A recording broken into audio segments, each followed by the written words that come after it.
अगर आप इंडिया में रहते हो तो आप मानो या ना मानो, पर ये तो सच्चाई है कि इंडिया में गंदगी बहुत ज़्यादा है। इसके कई सारे कारण भी हैं और सल्यूशन भी है, तो ये वीडियो पूरा ज़रूर देखिए। मैं कोई पॉलिटिकल एजेंडा या इंडिया को बुरा दिखाने के लिए वीडियो नहीं बना रहा। मैं बस आपका एजुकेट करने के लिए वीडियो बना रहा हूँ। इंडिया के डर्टी होने के कई सारे कारण हैं। देखिए, किसी कंट्री को गंदा बस ऐसे ही नहीं कहते कि जैसे नालियाँ गंदी हैं या सड़क पर कूड़ा पड़ा है। हाँ, ये भी एक कारण है, पर इसके साथ कुछ और भी चीज़ें देखी जाती हैं।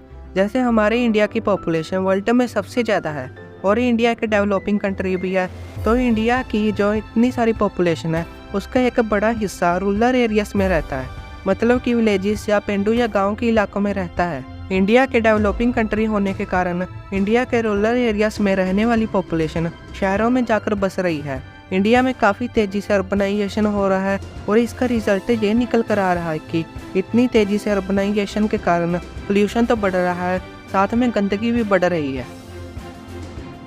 इंडिया जैसी बड़ी कंट्री और इतना ज़्यादा पॉपुलेशन वाली कंट्री में वेस्टेज से रिलेटेड इंफ्रास्ट्रक्चर को बिल्ड करना किसी चैलेंज से कम नहीं है। आपने इंडिया में अपने आसपास या कहीं भी देखा होगा कि जो नालियाँ या सीवरेजेस हैं, ये गंदगी बाहर निकलती है इनमें से, और ये इतने दिन तक पड़ी रहती है और इसे कोई साफ भी नहीं करता। तो ये प्रॉब्लम इंडिया में आपको आमतौर पर हर जगह पर देखने को मिल जाएगी, और ना ही कोई अच्छा सल्यूशन है कि गंदगी शहर से बाहर कैसे निकालें। कई बार तो ये भी पता नहीं चलता कि सड़क कहाँ पर है और नाला कहाँ पर है। तो ऐसी अच्छी इंफ्रास्ट्रक्चर के ना होने की वजह से इंडिया में बहुत गंदगी होती है। इंडिया जैसी बड़ी कंट्री में लोगों को अवेयर करना बहुत ज़रूरी है। आपको लगता होगा कि पढ़े लिखे लोग ऐसे ही सड़क पर कूड़ा करकट नहीं फेंकते होंगे, पर आपकी ये सबसे बड़ी गलतफहमी है, क्योंकि आप अगर दिल्ली जैसे बड़े शहर में जाएंगे तो वहाँ पर पढ़े लिखे लोग भी आपको देखने को मिल जाएंगे जो ऐसी कूड़ा कचरा सड़क पर फेंक देते हैं। इनको तो छोड़ो, ये पिचकारी वाले देखो। इंडिया में ये लाल पिचकारी वाले आपको हर जगह पर मिल जाएंगे। इनमें से ज़्यादातर को इतना भी नहीं पता होता कि सड़क पर नहीं थूकते। इंडिया में ऐसे भी ट्रेन्स और ब्रिजेस हैं जिनका असली रंग तो कुछ और होता है, पर ये लाल पिचकारी वाले उन पर लाल रंग कर देते हैं। इंडिया में सफाई से रिलेटेड मुद्दों को लेकर कोई भी स्ट्रिक्ट कानून नहीं है, और जो कानून है लोग उनको फॉलो ही नहीं करते। आपको अक्सर नशेड़ी, शराबी या आवारा लोग पब्लिक प्लेसेस में बीड़ी, सिगरेट या शराब पीते हुए मिल जाएंगे।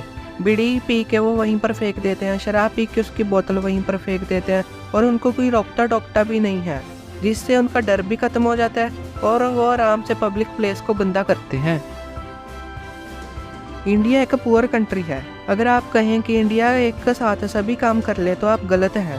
हमारी गवर्नमेंट के पास इतना फाइनेंशियल बजट ही नहीं है कि वो ऐसे काम करे जो कि हमें जैसे लोगों को करने चाहिए।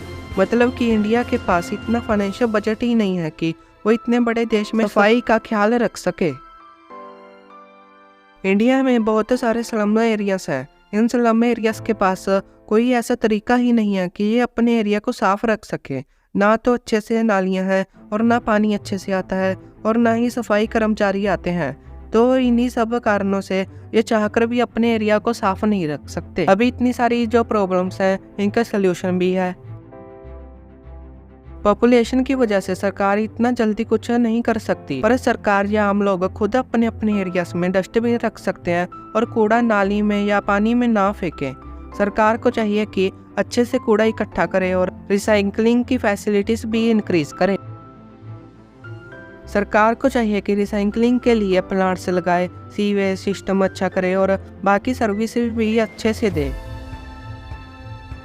पढ़े लिखे लोगों को खुद तो सफाई रखनी चाहिए, पर साथ में लोगों को एजुकेट भी करना चाहिए और इसके नुकसान भी बताने चाहिए। और अगर गवर्नमेंट ये सभी चीज़ें कर भी दे पर हम गवर्नमेंट के साथ ना दें तो कोई फ़र्क नहीं पड़ेगा। सच्चाई तो ये है कि सफाई की जिम्मेदारी तो हमारी है, हमें ही सफाई रखनी होगी। भला सरकार के आपका कूड़ा इकट्ठा करने के लिए वेली है? जिस दिन देश का हर व्यक्ति सफाई रखना शुरू कर देगा, उसी दिन हमारा देश हीरे की तरह चमकेगा। सरकार ने बहुत से कदम उठाए हैं जैसे स्वच्छता अभियान, तो हमें भी सरकार का साथ देना चाहिए।